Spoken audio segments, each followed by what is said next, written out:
Bienvenidos a Tus Derechos, programa producido por el Tribunal Constitucional gracias a la colaboración de la Cooperación Técnica Alemana GTZ. El día de hoy trataremos el tema Relaciones del Tribunal Constitucional con las Fuerzas Armadas, con especial referencia a la sentencia recaída sobre el uso de la fuerza. Para ello contamos con dos distinguidos especialistas en la materia. De otro lado, David Barturén realizará una entrevista al periodista Raúl Vargas. Así empiezan Tus Derechos. Regresamos después de la pausa.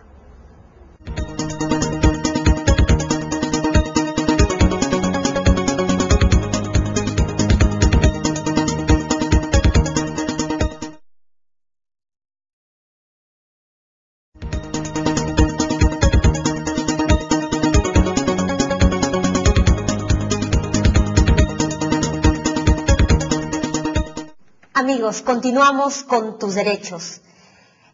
En esta oportunidad vamos a conversar y plantear los temas más relevantes en torno a la sentencia del Tribunal Constitucional recaída en el proceso 02-2008-PI, publicada el 9 de septiembre del 2009. La sentencia en la cual se impugnaba la ley que establecía las reglas de empleo de la fuerza por parte del personal de las Fuerzas Armadas en el territorio nacional. Un tema que adquiere especial relevancia en un contexto convulsionado, donde algunas fuerzas que intentan subvertir el orden constitucional deben ser repelidas con la fuerza del Estado, que está representada por nuestros institutos armados. Pero para poder discutir este y otros temas, contamos en esta oportunidad con dos distinguidos profesores universitarios, constitucionalistas, autores de diversas obras y sobre todo comprometidos con los temas que nos abocan. El doctor Alberto Borea y el doctor Francisco Eguiguren. Debo partir por plantearles la pregunta en torno a cuál es el papel que le corresponde a las Fuerzas Armadas en el marco del Estado constitucional. Bueno, en primer lugar, defender el territorio de la República, eso está clarísimamente definido. Desde la Constitución de 1979 se hizo una distinción en la cual la defensa del orden interno era la actividad principal, vamos a decir, el proceder típico, la actividad típica de la Policía Nacional, y la defensa del orden exterior era la actividad típica de la Fuerza Armada. Sin embargo, en razón de las necesidades propias del Estado, también se dio la posibilidad de que en ciertas oportunidades la Fuerza Armada participara en el proceso interno de acuerdo a determinadas consideraciones especiales. Eso es un poco el cuadro de referencia, vamos a decir, ¿no? Claro, como bien señala Alberto, la finalidad, la función primordial de la Fuerza Armada es la defensa de la unidad e integridad del territorio, de la independencia nacional, la protección de nuestro país frente a cualquier tipo de amenazas o agresiones externas.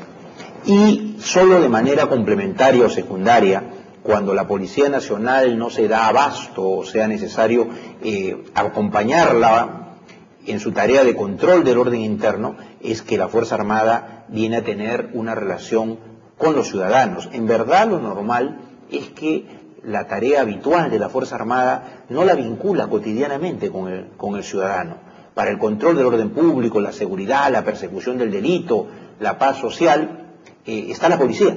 Entonces, la Fuerza Armada, salvo estos casos de conflicto armado, de riesgo, solamente se va a vincular a la población civil cuando se ha dado una situación de emergencia donde se pide que intervenga, lo decía el presidente de la República, para colaborar con la policía en el control del orden interno, ¿no? Y eso yo creo que es importante porque permite distinguir lo que es lo esencial y habitual, como decía Alberto, de la Fuerza Armada, y lo que es más bien, o debe ser más bien, ocasional, respetando la especificidad institucional de la Fuerza Armada y la policía. Todo ello en un régimen constitucional y democrático, que tampoco debemos perder de vista, donde la Fuerza Armada tiene que estar al servicio del país y en respeto de sus autoridades democráticamente elegidas. Las Fuerzas Armadas, en cierta medida, son sujetas a un control crítico por parte de algunos sectores y académicos o sociales, vistos en su proceso de evolución y maduración. A partir de su desempeño en la década del 80, del 90, Sin embargo, ¿consideran ustedes, y en este caso doctor Borea, si es que las Fuerzas Armadas al día de hoy, al año 2009, ya podrían representar aquella opción institucional desde la cual nuestra Constitución nos permite establecer un marco de confianza y de respeto, donde efectivamente el militar sea un ciudadano con uniforme? Ojalá si fuera. La historia nos dice lo contrario. Por eso es que, digamos, las Fuerzas Armadas son lo que Marcel Prelot, un profesor francés, llama un factor de poder. Y un factor de poder muy importante en la historia de América Latina desde su independencia.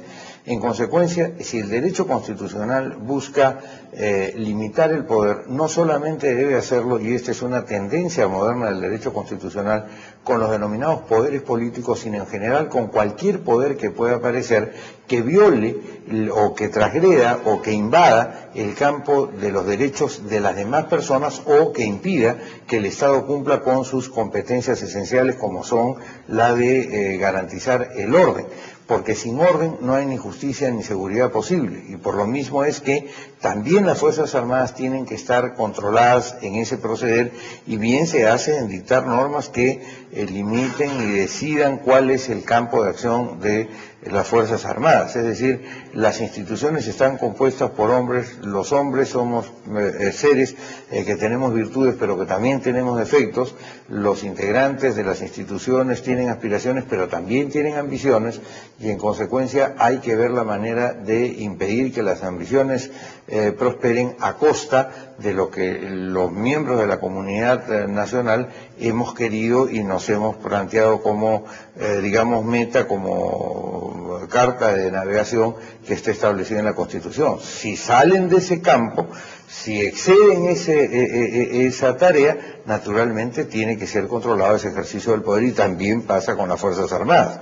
No sé si hemos evolucionado tanto, espero que así haya sido, y espero que luego del golpe militar del 68 y fundamentalmente de la actitud que tuvieron durante el régimen de Fujimori, bueno, haya sucedido esta modificación y hayan aprendido la lección. No estoy muy seguro que haya pasado. ¿Qué papel podría desempeñar la enseñanza del derecho constitucional, de los valores democráticos y el de respeto a los derechos fundamentales en el fortalecimiento de la confianza ciudadana en nuestras Fuerzas Armadas? Sí, yo quiero retomar precisamente eso, y partiendo de lo que decía Tito, y es, a veces existen sectores interesados en generar una especie de dicotomía, una satanización, ya sea de organizaciones de derechos humanos, de académicos y del propio Tribunal Constitucional, cuando adopta sentencias que lo que buscan, o cuando se reclaman conductas de las Fuerzas Armadas coherentes con ese respeto a los derechos fundamentales, a la dignidad de la persona humana, que la Constitución y un Estado democrático establecen. O sea, no, y plantean como que quien hace críticas o que quien busca la estricta limitación a su verdadera función de las Fuerzas Armadas y el respeto a los derechos fundamentales proviene un poco de enemigos, que son gente que quieren dañar a la institución, que proviene de resentidos, de gente que tonto útil que le hace el juego a la subversión, o que debilitan y mellan la moral operativa de las Fuerzas Armadas. Ese es un chantaje que yo creo no debemos aceptar. Yo personalmente no lo acepto. Y creo que el tribunal ha hecho bien muchas veces, con firmeza y autonomía, enfrentar estos temas. Las Fuerzas Armadas son una institución fundamental dentro de la Estado democrática. Merecen ser respetadas, protegidas, las necesitamos sin duda. Pero ello no puede llevar a que se nos sugiera que por esta necesidad debemos hacernos de la vista gorda frente a cierto tipo de sucesos. Y como recordaba Tito, no podemos ignorar por la historia. De la década del 80 en adelante, el accionar subversivo y terrorista generó como respuesta una represión estatal. Gran cantidad de veces, como lo han documentado comisiones investigadoras del Congreso o la Comisión de la Verdad, mucha de esta acción represiva de las Fuerzas Armadas se dirigió contra población civil desarmada cometiendo atroces crímenes. Esas son violaciones de derechos humanos que tienen que ser no solo denunciadas, sino sancionadas. Y muchas veces las entidades armadas, con un malentendido espíritu de cuerpo, ocultaron esta información, protegieron a los violadores de derechos.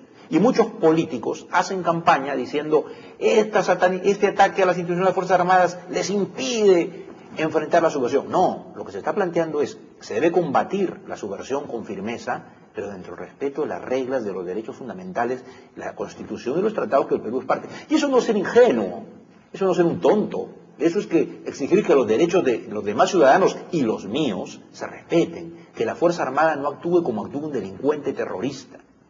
Lo mismo se da cuando, por ejemplo, en el caso de la sentencia que estamos empezando a comentar, el tribunal buscó corregir algunas imprecisiones peligrosas de la ley aprobada por el Congreso. Proceso de inconstitucionalidad que fue promovido precisamente por un grupo de congresistas. Entonces yo diría, no debemos caer en ese tipo de chantaje, que cada vez que uno hace una crítica en defensa de los derechos fundamentales, la respuesta que recibe es, estas son las personas que debilitan al accionar, y que lo que pretenden es un poco, si necesita usar a la Fuerza Armada para que restablezca el orden público, hagámoslo de la vista gorda, que lo haga como pueda, lo más pronto posible, y démosle la bendición, y aquí no pasó nada. Yo creo que esa gente que piensa así debe ser claramente desenmascarada en su concepción no democrática.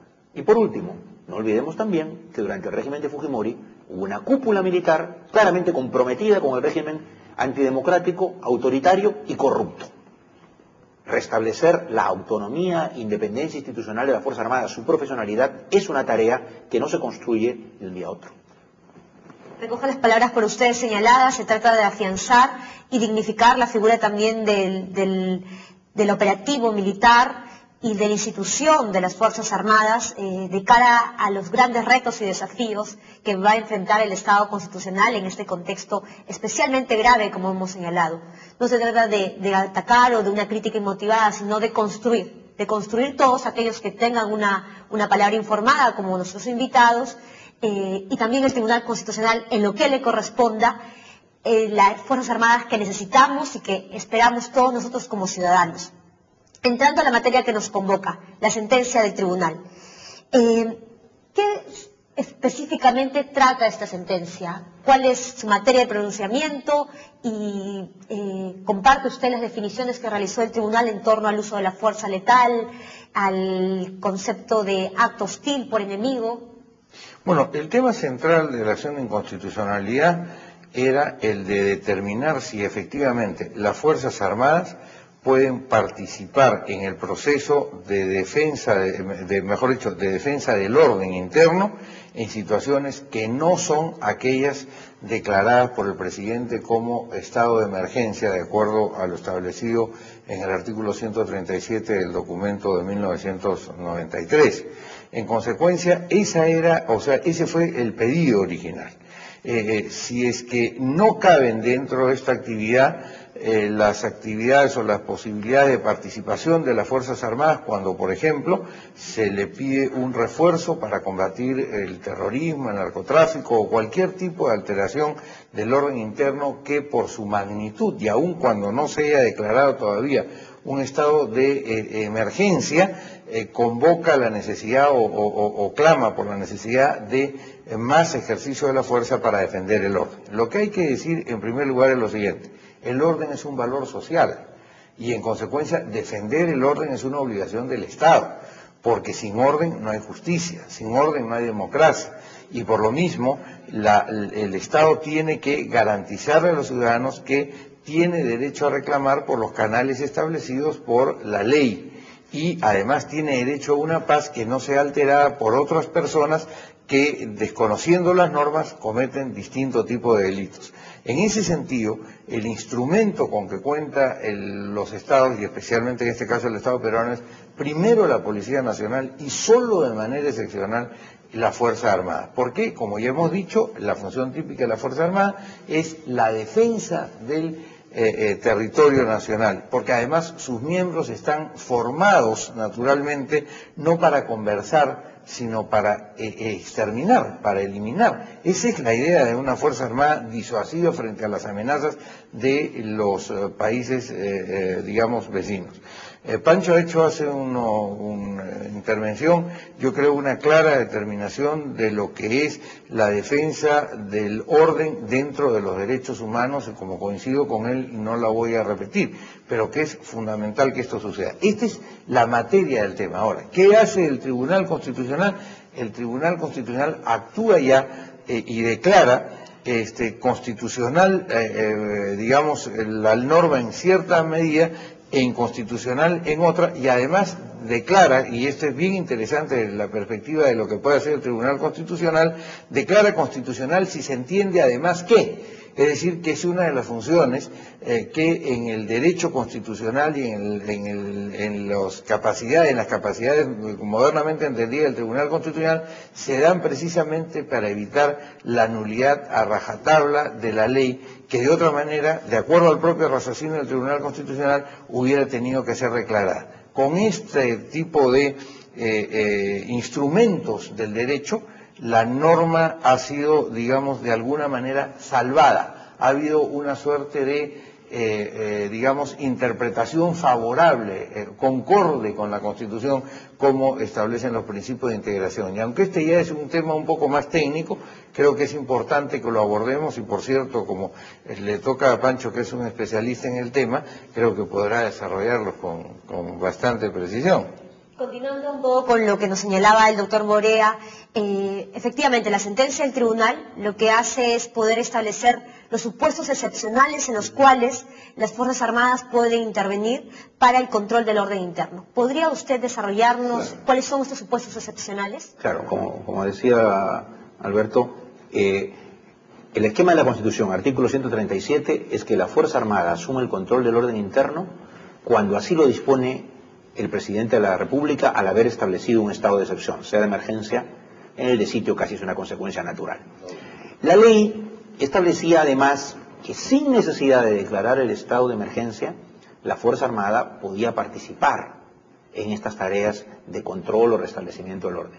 La sentencia del Tribunal Constitucional precisa adecuadamente que esta intervención de la Fuerza Armada en tareas que no le son propias, pero que van a ser necesarias, solo se justifica en ciertos casos, porque si no le estaríamos violando la Constitución, ¿no? Y estos casos son, por ejemplo, para enfrentar lo que significa el terrorismo, el narcotráfico, o para dar garantía y seguridad a instalaciones o infraestructura estratégica, puentes, caminos, aeropuertos que puedan estar siendo atacados o amenazados con ser destruidos. Por eso es curioso que algunos de los críticos de esta sentencia del tribunal dicen que el tribunal ha restringido, un poco limitado, desarmado a las Fuerzas Armadas. Pues no. Con esa idea vamos a volver después del corte. Efectivamente, la sentencia ató de manos a las Fuerzas Armadas. Regresamos con ello.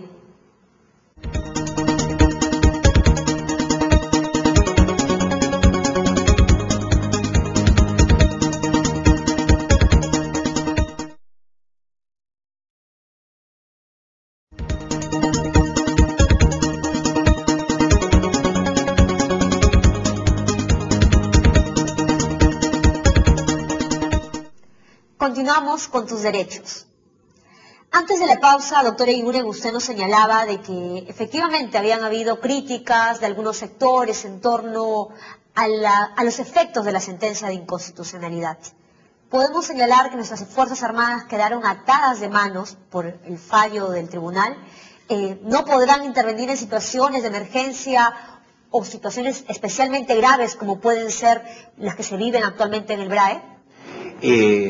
Sin duda, si algo quedaron atadas es a la Constitución, pero no atada de manos, porque como digo, la Constitución establece en qué supuestos la Fuerza Armada puede dejar su accionar habitual y pasar al control interno. Eso entonces es algo excepcional. El tribunal le ha ampliado o ha aceptado que la ley le amplíe la competencia de accionar a la Fuerza Armada, permitiéndole que sin que se declare un estado de emergencia puedan intervenir. Esa es una ampliación de atribuciones, no es una restricción. Lo que se establece es que no es en cualquier caso, pues, ¿no? Insisto, es para enfrentar el accionar del terrorismo, del narcotráfico o para la protección de instalaciones o infraestructura básica. Ahora, y eso es razonable, creo que es razonable, aunque no esté escrito en la Constitución, porque claro, sin que medie un estado de emergencia, si una comisaría es atacada por terroristas o narcotraficantes, o si un grupo de población exaltada está queriendo destruir infraestructura pública fundamental como un aeropuerto o un puente, y la policía no se da abasto, o la policía necesita auxilio, está totalmente justificado que la autoridad disponga que la Fuerza Armada, aunque no esté en estado de excepción, intervenga para repeler esta agresión o para restablecer el orden y ayudar a la policía. Eso me parece razonable. Yo hubiera puesto un poco más de énfasis en esta decisión del tribunal, entonces, que no restringe, sino que amplía las competencias, recalcando mucho que esto tiene que ser esencialmente excepcional, ¿no? Y en casos donde realmente está de por medio la preservación de valores superiores, pero no tampoco que quede de una manera discrecional, ¿no? Que no quede de manera discrecional. Por otro lado, el tribunal en su sentencia ha hecho una distinción muy importante, donde fija como regla, que me parece muy claro, que el uso de la fuerza que a veces la Fuerza Armada tiene que hacer, debe respetar principios como la proporcionalidad. Y que no se puede tratar por igual, por ejemplo, el accionar de la Fuerza Armada en un enfrentamiento armado contra un invasor o una Fuerza Armada de otro Estado, que en lo que significa el control del orden de una movilización social, de una protesta popular, de un conflicto social, donde son poblaciones peruanos que están eventualmente luchando por sus derechos, sin perjuicio que puedan estarse produciendo desbordes. Entonces, el tribunal dice, no podemos manejar por igual el accionar de la Fuerza Armada cuando vive un conflicto armado internacional frente a una tropa o un ejército invasor o agresor, de cuando tiene que intervenir para restablecer el orden en apoyo a la policía frente a un conflicto interno. No se puede, pues, hacer el uso de las armas o de la fuerza letal, como dice la ley, para enfrentar a una población que reclama sus derechos. Por ejemplo, no es lo mismo el invasor, y por eso la sentencia también hace una diferencia y dice, es inconstitucional que la ley utilice la palabra capacidad del enemigo, porque el enemigo será el extranjero, pero no solamente ese es el supuesto. Y el tribunal dice, debemos interpretar esta norma en el sentido que habla la capacidad del grupo hostil, sea enemigo extranjero o sea un grupo interno, sea subversivo o un grupo que hace una protesta. O sea, yo creo que lo que está haciendo el tribunal es ayudar en muchos aspectos a que lo que dice la ley se adecue a los parámetros constitucionales y ponga razonable freno al accionar de la Fuerza Armada en estas tareas que no son parte de su accionar cotidiano. Sería importante conocer las percepciones ciudadanas en torno a las Fuerzas Armadas. Para ello, Romina Tantalián se encuentra en algún punto de nuestra ciudad. Adelante, Romina.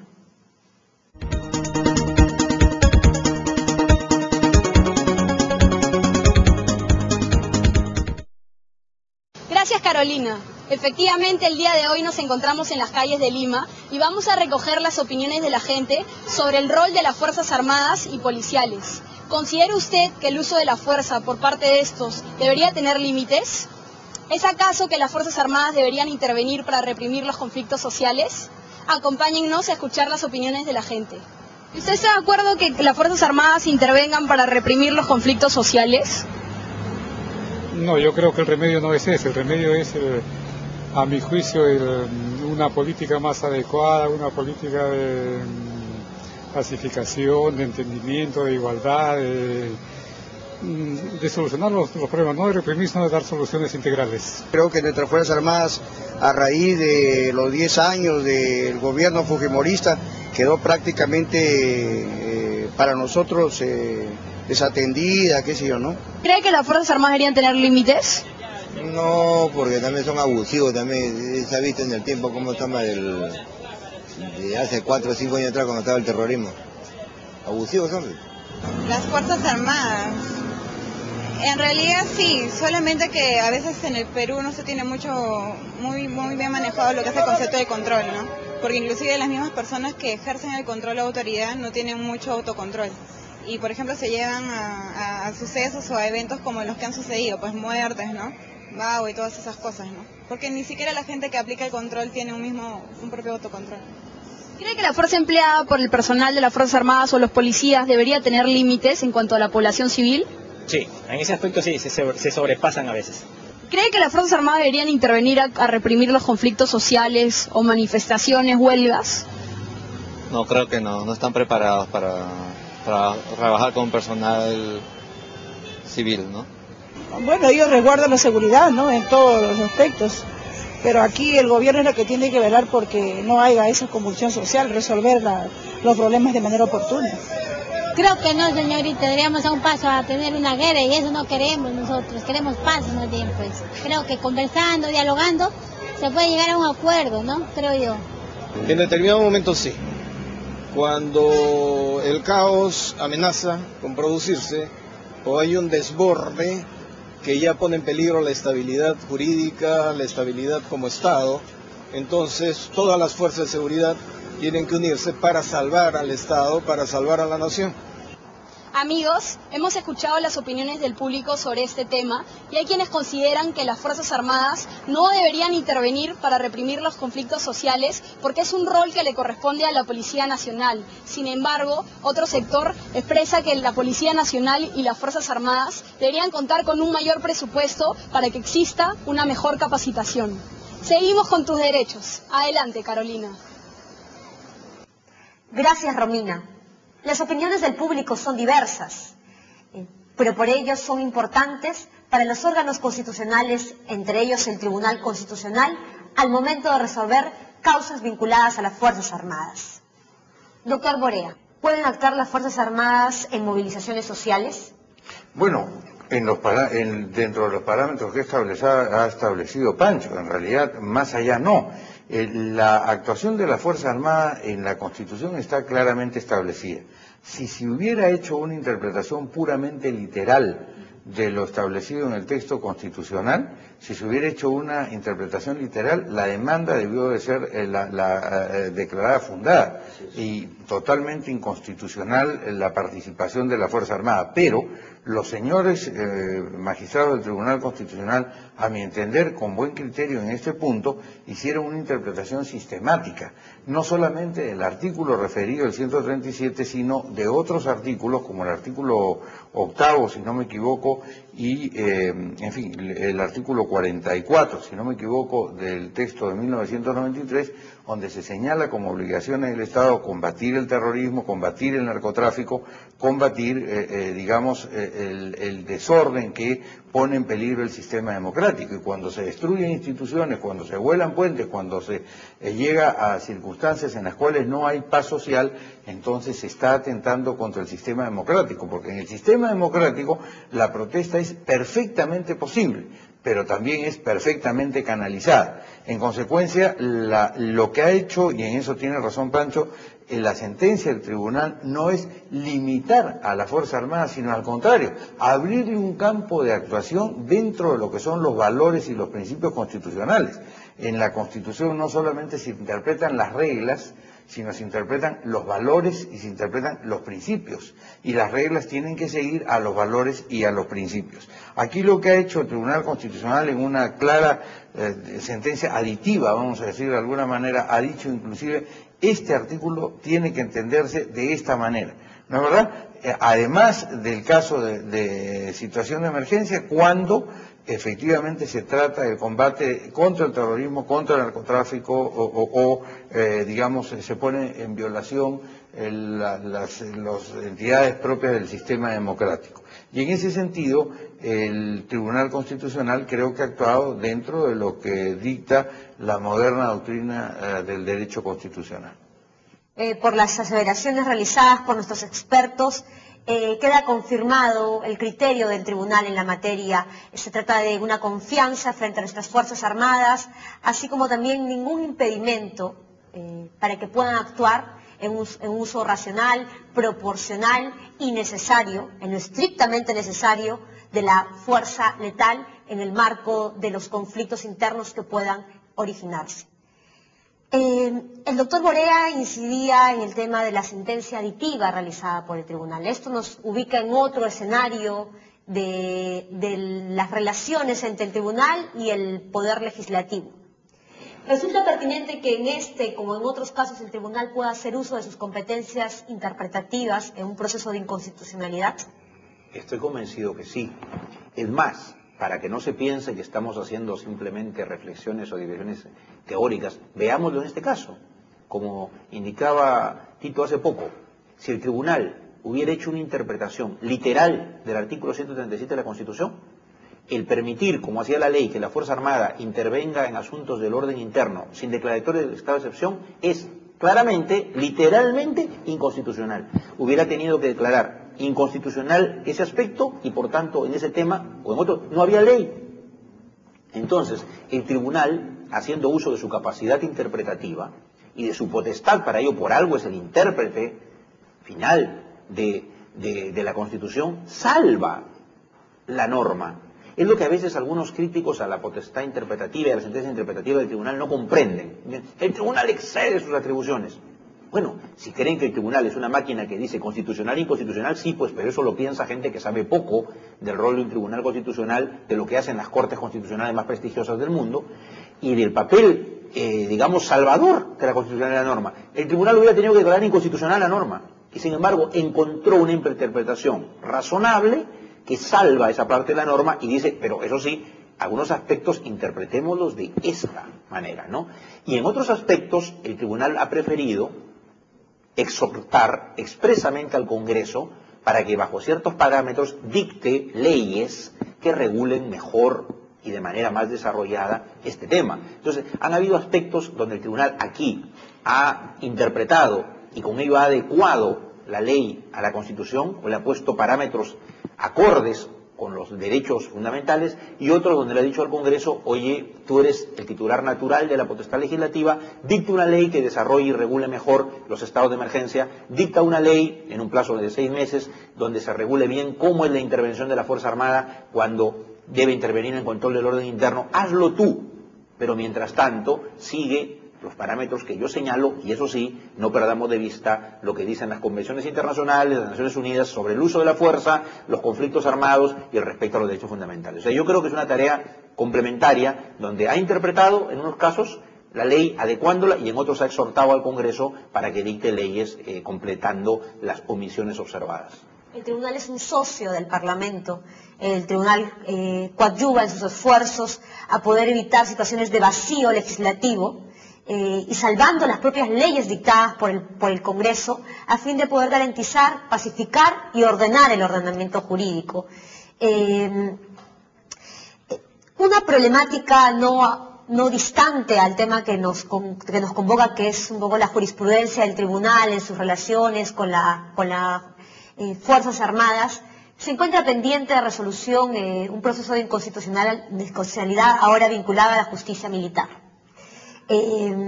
¿Alguna apreciación sobre el tema? Bueno, creo que está claramente definido el caso del rol de la justicia militar en la Constitución, es decir, se trata de aplicárselo, y algo se insinúa en esta misma sentencia.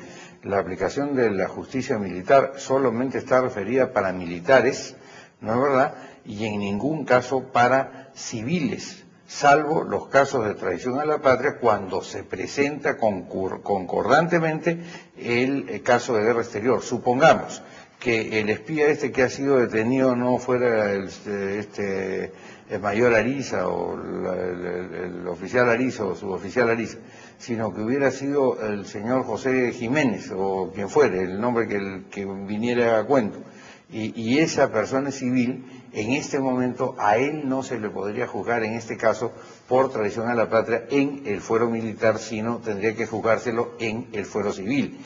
Pero como el personaje involucrado es militar y el delito es evidentemente militar, entonces va al fuero militar. Porque cuando uno entra a una institución como la institución militar, se somete voluntariamente a sus códigos, para que esa institución pueda cumplir su papel en beneficio del país. Si con los privilegios que tiene, que no tenemos ninguno de los que estamos en este recinto, de acceder a material clasificado para la defensa de la nación, digamos, nos damos, digamos, la actitud de poder desconocer el valor de seguridad que todos nos merecemos en un país, y está utilizando esa posición de privilegio, naturalmente tiene que ser juzgado por el fuero militar. A mí ahí no me cabe ninguna duda. Pero también el uso del fuero militar es restringido a los militares cuando se realizan actos de tipo militar, o sea, actos de función militar, como es en este caso, y está totalmente vedado para el caso de los civiles. El único caso que eventualmente podría habilitar a que un civil fuera, digamos, juzgado en el fuero militar es el caso de traición a la patria, cuando concurrentemente estamos ya en una situación de guerra exterior. ¿Comparte esos criterios respecto a la problemática? Sin duda que sí. Yo creo que no debemos olvidar que con este tema de la justicia militar, sus competencias, es un problema recurrente, donde hay un diálogo de sordos, porque a veces en el Congreso, en el Ejecutivo, hay sectores que no solamente no comprenden el tema sino que además han desafiado abiertamente lo resuelto en algunas sentencias por el Tribunal Constitucional. O sea, el régimen de Fujimori, y tanto con la Carta del 93 y como las leyes que se dictaron, desnaturalizó la función de la justicia militar. La justicia militar, en verdad, tiene una función esencialmente disciplinaria para controlar el accionar de los miembros de los institutos armados en el desarrollo de su actividad militar, para sancionar infracciones o delitos que comete un militar en actos del servicio. Sin embargo, ya el régimen de Fujimori empezó extendiendo, por ejemplo, a la justicia militar el juzgamiento de personas acusadas por terrorismo, la traición a la patria, pero no quedó allí. Llevó casos de narcotráfico a la justicia militar, pero tampoco quedó allí. Llevó los casos de las bandas de estos que asaltaban, por ejemplo, usando armas de guerra, a la justicia militar. Es decir, el principal responsable de haber naturalizado el papel necesario de la justicia militar fue el régimen de Fujimori. Sin embargo, en una democracia, la justicia militar tiene un campo funcional específico. Por ello, como recordaba Tito, no se puede permitir que la justicia militar, en tiempos de paz, juzgue a civiles. Ni siquiera que juzgue actos de los militares que no sean delitos militares. Si un militar comete actos de violencia contra su pareja, contra su esposa, contra su conviviente, o viola los derechos humanos de un civil, lo tiene que juzgar la justicia ordinaria, por más militar que sea, porque eso no es una función militar. Si un militar roba en los recursos que administra, tiene que juzgarlo la justicia ordinaria, no la justicia militar, porque es un delito de robo, no es un delito militar. Sin embargo, cuando el Tribunal Constitucional señaló cuál era el papel de la justicia militar y buscó convertirla en una verdadera justicia, es decir, por ejemplo, que los magistrados sean verdaderos magistrados, designados como se designa un magistrado del Poder Judicial y no designados a dedo por el Poder Ejecutivo, que sean personas formadas en derecho, no oficiales de armas que terminan cumpliendo tareas de jueces y aplicando un código penal militar. Cuando el tribunal hizo eso y ordenó eso y exhortó al Congreso para que diera una nueva ley de justicia militar que respetara este tipo de parámetros, ¿qué hizo en su momento el Congreso? Volvieron a aprobar una norma influenciada por un cierto lobby militar que volvía a repetir lo mismo que el tribunal había dicho que era inconstitucional. Y así seguimos. O sea, no se trata de estar contra la justicia militar, todo lo contrario. La justicia militar es necesaria, pero en lo suyo. Y, eso sí, brindando a los militares las garantías que un órgano judicial debe dar: independencia, imparcialidad. Y eso solo se garantiza con magistrados independientes, no con oficiales nombrados a dedo por el Poder Ejecutivo. Imagínense, para terminar, sin este tema que veníamos conversando, el accionar de la Fuerza Armada en casos donde no está declarado el estado de emergencia y hay que controlar el orden interno. ¿Quién dispone la intervención de la Fuerza Armada en esos supuestos? La autoridad política, el Poder Ejecutivo. ¿Y quién juzgaría los excesos o las violaciones a derechos cometidas por la Fuerza Armada en ese esquema? La justicia militar. ¿Y quién designa a los encargados de impartir justicia militar? El Poder Ejecutivo. Entonces, ¿cómo quedaría la población civil, eventualmente víctima de estos derechos? Sería juez y parte, ¿no? Yo creo que este tipo de temas reafirman que no se trata de tener una postura contra la justicia militar. Se trata de que en un Estado democrático cada quien tiene su rol. Uno es el papel de la justicia ordinaria, uno es el papel de la justicia militar, y los civiles en tiempos de paz tienen que ser juzgados por la justicia civil. Bien, llegamos al final de la entrevista. Agradecemos profundamente a nuestros distinguidos invitados por la importante exposición que han realizado en torno a un tema relevante como es la relación entre el Tribunal Constitucional y las Fuerzas Armadas. Una relación de mutua colaboración de cara al fortalecimiento y la dignificación de nuestro Instituto Armado. Nosotros, luego de la pausa, continuamos con Tus Derechos.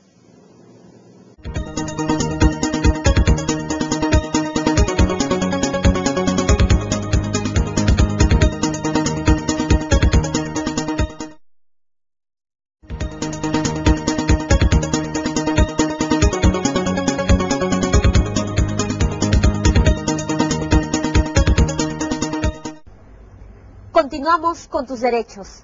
Momento de dar paso a David Barturén, que nos tiene preparada una entrevista con uno de los periodistas más importantes del medio, el señor Raúl Vargas. Adelante, David. Gracias, Carolina. Efectivamente, nos encontramos con alguien que no necesita mayor presentación. Es nuestro colega y amigo, don Raúl Vargas Vega, quien ha tenido la gentileza de aceptar esta entrevista para Tus Derechos. Don Raúl, muchas gracias nuevamente. Bueno, queríamos empezar un poco escuchando algún comentario que usted nos podría brindar sobre la actual situación política y coyuntural de nuestro país. Bueno, en realidad el Perú siempre es una caja de sorpresas y constantemente se producen enfrentamientos, contradicciones, inquietudes, porque en realidad los problemas se presentan en todos los lados y en todos los rangos. Pero el tema es interesante en la medida en que lo veamos en la perspectiva de qué cosa es lo que ha venido ocurriendo en medio de una crisis mundial, etcétera, con el Perú. Y las noticias son relativamente alentadoras. En América Latina somos uno de los pocos que más o menos hemos podido enfrentar la crisis. Digo más o menos porque en realidad hemos pasado de un crecimiento de 7 o 8 o 9% de años anteriores a un decrecimiento muy fuerte. Probablemente terminaremos, en el mejor de los casos, en 2% del PBI o en un incremento de 1.5%. Pero eso ya en el conjunto de América Latina es una cifra relevante porque la mayoría, en realidad, de los países han sufrido un impacto mayor. Pero claro, el Perú tiene todavía varias dificultades, lo hemos visto hace poco en las reuniones, en la reunión última de la Conferencia Anual de Ejecutivos del CADE 2009, porque el problema consiste en que si bien hemos crecido y hay efectivamente, por así decirlo, un incremento en el consumo, una posibilidad de hacer negocios y de inversiones y un desarrollo relativo de la pequeña y mediana empresa, en fin, de todas maneras subsisten algunos problemas de base que son los que en definitiva están creando una preocupación sobre si podemos con ellos marchar a un ritmo más acelerado de crecimiento y de desarrollo en los próximos años, concretamente en el 2010 y en el 2011. Y si esto además va a permitir que sepamos elegir un nuevo gobierno que primero preserve la continuidad del modelo, aunque haciendo modificaciones inevitables, y en segundo lugar que podamos mantener la continuidad de crecimiento que el Perú requiere. ¿Qué es lo que más nos preocupa? El sostenimiento y la continuidad del modelo económico, que es lo que nos está dando tantos buenos resultados. Ahora, para eso se necesita hacer algunas cosas que desgraciadamente no se han podido hacer. Lo primero es la reforma del Estado. Este era un objetivo planteado por el actual presidente y la actual administración, no se ha podido realizar plenamente y esa es una urgencia cada vez mayor. No obstante que hemos entrado en un proceso de regionalización ambicioso y al mismo tiempo problemático. Ese es el otro aspecto que hay que ver. De todas maneras tenemos que resolver las relaciones entre el gobierno central, los gobiernos regionales y los gobiernos locales para poder lograr que sean más eficaces, mucho más armónicas y en definitiva capaces de constituir una vanguardia en la conformación del nuevo Estado peruano. Ese es un primer aspecto. Los otros dos aspectos que se han destacado y se siguen destacando constantemente es tenemos que hacer un enorme esfuerzo en pro de la inclusión social, por lo menos en dos aspectos cruciales, que son salud y educación, además de poder elevar el ingreso, especialmente en el mundo rural. Y en tercer lugar, tener un país que pueda efectivamente trazarse líneas de acción a mediano y largo plazo que permitan la continuidad ya no del modelo, sino de un esfuerzo que se va complementando, sufriendo modificaciones conforme vienen regímenes distintos, pero que en lo fundamental nos permiten decir, queremos ser una potencia en el Pacífico, esa es una posibilidad, queremos desarrollar mayores relaciones con el sudeste asiático, en fin, son grandes líneas matrices que están de alguna manera ya implicadas en el acuerdo nacional, pero que no se han formalizado y no constituyen un compromiso ni de los grupos sociales, ni de los partidos políticos, ni de los sectores organizados de la sociedad. ¿Y cómo queda la prensa en este papel? ¿Cómo entiende o cómo explica ese movimiento? Es más complicado en realidad, porque creo que nosotros estamos ganando muy buen espacio, hemos ganado un espacio democrático en materia de respeto a la libertad de prensa. Al contrario, lo que ocurre ahora es que hay una gran queja en relación con que hay demasiado bullicio, que la prensa tiene demasiado poder, Y entonces allí hay quejas y dicen, en muchos casos el sensacionalismo hace que entonces no se vean las cosas positivas, en fin. Ese es un debate que se da en todas partes. Hoy día Obama está con las mismas dificultades en los Estados Unidos, y lo mismo Sarkozy, y lo mismo Berlusconi, el jaranero. Entonces, la prensa tiene esa función. La prensa no es por complaciente, la prensa tiene distintas direccionalidades, y eso tiene que cuidarse mucho. Pero añadamos a esto otra cosa que es muy importante, y es que en el proceso de democratización de las sociedades, donde además ingresa ahora la computación, el internet, la globalización, la tecnología en general, ahí lo que ocurre es que hoy día el ciudadano exige más información, más objetividad, más transparencia de las fuentes noticiosas del Estado. De modo que el Estado tiene que tener una tarea mucho más inteligente en materia de comunicación. ¿Diría usted un rol mucho más promotor del que tiene? No solo promotor, sino transparente, informar con suficiencia.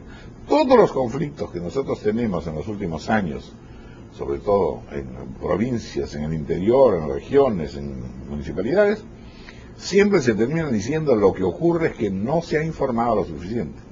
Y entonces tenemos todas estas soluciones a medias, pues, porque la gente se sobresalta, se quiere hacer una represa, el agua se la va a llevar tal departamento y nos vamos a quedar sin agua.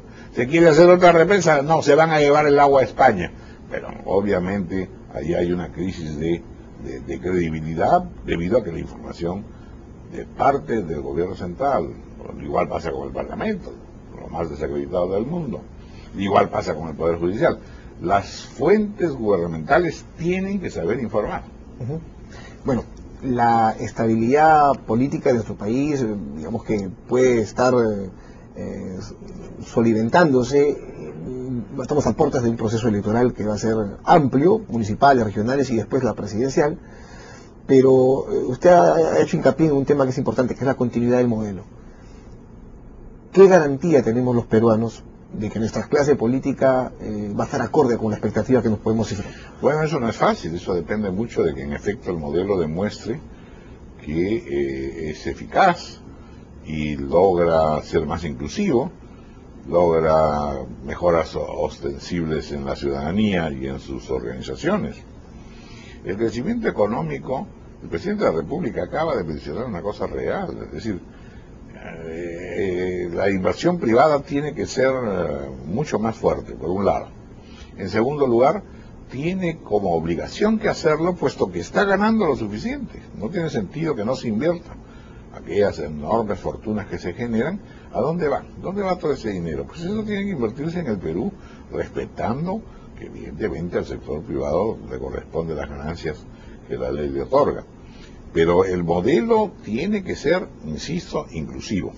Tiene que generar empleo, tiene que disminuir desigualdades, tiene que aproximar servicios fundamentales, seguridad ciudadana, salud, educación, al ciudadano de a pie, al hombre y mujer común y corriente. Eso no se trata de decir, esta es una sociedad perfecta, correspondiéndole todo eso solamente a 12 o 15 o 20%.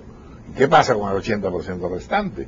Bueno, pues la construcción de una sociedad moderna supone que cada vez más mejoran las condiciones de ciudadanía, de calidad de vida y de ingreso.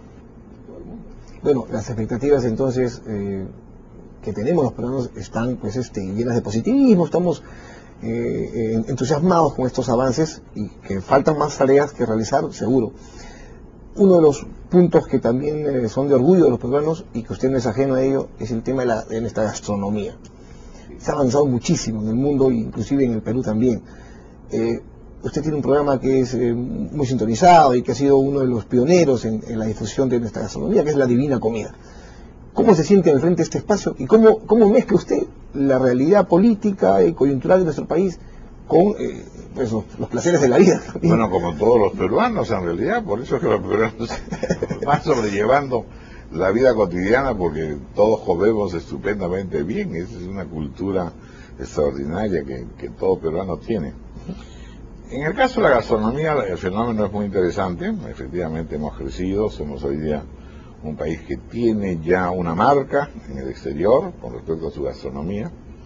Ahora, no hay que tener un cierto sentido de las proporciones, es decir, la identidad nacional no puede reposar única y exclusivamente en la gastronomía. Tiene que reposar en su pasado, tiene que reposar en su presente, tiene que reposar en su futuro y en los valores fundamentales. Somos un país que come bien, pero tiene problemas de corrupción muy graves. Y lo mismo, la gente en realidad come bien, pero necesita mucho más cosas, servicios, agua, desagüe, electricidad, etcétera, ¿no? Entonces, pero en el caso de la gastronomía es muy bueno que efectivamente sepamos que nos podemos identificar. Los argumentos que se dan es podemos pelearnos sobre cualquier cosa, pero no sobre la comida. Y yo hago bromas citando a un cocinero cuyo nombre en realidad no aparece, pero se trataba de probablemente un cocinero francés que haciendo un símil con una frase que se le atribuye a Raimondi, que tampoco pertenece a Raimondi, se le dice a Raimondi que Raimondi dijo: el Perú es un mendigo sentado sobre un banco de oro. Entonces nosotros podemos decir gastronómicamente hablando que el Perú es un mendigo sentado sobre un chupe de camarones. Eso ya es muy positivo. A eso hay que añadirle pues entonces la capacidad de generar una cultura propia en un mundo globalizado, porque ese es el otro secreto. Lo tenemos sobre todo en el sudeste asiático. China, Japón, Singapur, Coreas, las dos Coreas, dan unos saltos inmensos en términos de la economía y del desarrollo, y se incorporan al mundo y sin embargo mantienen su propia identidad. Esta es la lucha que el Perú tiene que dar, y por eso es tan importante también el esfuerzo educativo, que tiene que ser un esfuerzo de modernidad, de gran capacidad tecnológica y científica, pero al mismo tiempo de gran afianzamiento de la propia naturaleza nacional. Hablaba usted hace un momento de las inversiones que tenían que acrecentarse y tenían que darse con mayor ahínco. Este tema, este problema que vuelve a ser recurrente con Chile, ¿nos va a afectar, usted cree, con el tema del TLC con ellos? Eso es muy complicado. Yo la verdad siento mucho todo lo que está pasando allí. Yo no estoy completamente de acuerdo bajo esta idea de que se puede manejar las cosas sobre cuerdas separadas. Desgraciadamente la relación con Chile es una relación mucho más compleja, que está presuponiendo constantemente un juego de desinteligencia, a veces provocado en realidad por nuestro vecino del sur. A veces hay en Chile una suerte de soberbia continental, y entonces trata tanto al Perú como a Bolivia e incluso a Argentina un poco mirándolo sobre el hombro, y entonces eso genera una situación de incomodidad muy grande. Parece mentira que Chile tenga la inversión que tiene en el Perú, que es bastante grande, pero eso al mismo tiempo, con todos estos enfrentamientos, hace que los peruanos sintamos que primero, son un poco molestos e incómodos aquí. En segundo lugar, en realidad tienen un acto de sobradera y de displicencia que por supuesto no nos puede gustar. Y en tercer lugar, acentúan las cosas a un punto que pueden llevar efectivamente a rupturas. La gran incógnita en concreto es si acatarán o no el fallo de la Haya sobre la limitación marítima. Esta solicitud peruana a ellos los ha indignado y consideran que eso hace pues que las relaciones entre Perú y Chile no puedan llevar ninguna armonía. Entonces es muy complejo. Y a eso hay que añadirle entonces que queremos mantener el TLC.